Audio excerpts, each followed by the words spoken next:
Now you can make things, which is cool, but selling them is a different skill set entirely. Who should you sell to? Well, you have various options here. Alex Hormozi has a really great framework for the main options of who to sell to. Either you sell to people who you know, so a warm connection, or people you don't know, so a cold connection, and you can sell to one customer or many customers. This gives us 4 possible combinations of who we can sell to. The easiest by far is selling to people you know.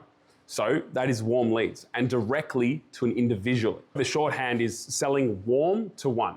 Why is this the case? Well, you have that person's trust already because you know them.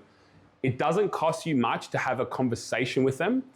They'll help spread the word of your offer to others who might be interested or who could benefit from it. I'll give you an example, right? I had a friend recently who secured a really large commissioning 3D printing job because he simply printed a friend a tool holder a couple of years ago for his car. And then that friend referred him to another business who had a particular need for a part that they were producing thousands of. In summary, the easiest way to sell is warm to one. Then you can start selling warm to many. So people you know, but you're directing the message more broadly. An example of this would be a social media post to your own network or a notice board at your local sports club where you know the people there. Ideally, people you have some connection with. That connection could be that you know them or that you are part of the same group, so you have some sort of affiliation.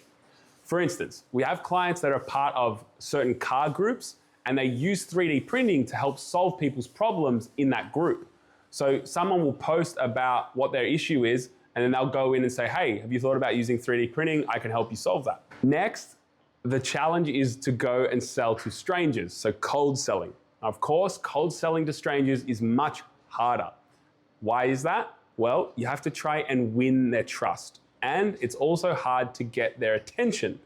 So that is why you start with your own network. So if we've done all of this, we've refined our offer, we know exactly who our customers are, then and only then we might consider building a website, renting a storefront, etc. Okay, so we need to make sure that we actually test our offers first, test if it's actually useful and people want it before we go and invest all this time and effort and money. There's simply no point of going down this path first if we don't have an offer and a customer tested. It's just too risky. We just could be wasting our time, especially if we've never done anything like this before. So how much does it cost to actually start selling to people? The beauty of selling to your own network is that it's really low cost. It just is your time to actually go and have those conversations. Other e-commerce platforms like Etsy usually charge a percentage of the sales. It just depends on the platform. And then creating your own website is another step up. You'll have to consider costs like domain name, hosting platforms, email address if you want a custom one.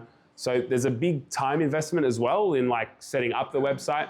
So that said, I'm not trying to scare you off. E-commerce sales through a website can definitely work, and it works for a lot of businesses. But the way that you should start is a little bit different. It just shouldn't be how you test your offer first. Next, how do you present the offer? Wherever and whatever you sell, you need to present an offer. And there are many ways to do this. Generally, you have 3 main things that you need to sort out. 1, the name of the offer, the imagery highlighting the offer, so videos or images, and then the description of the offer.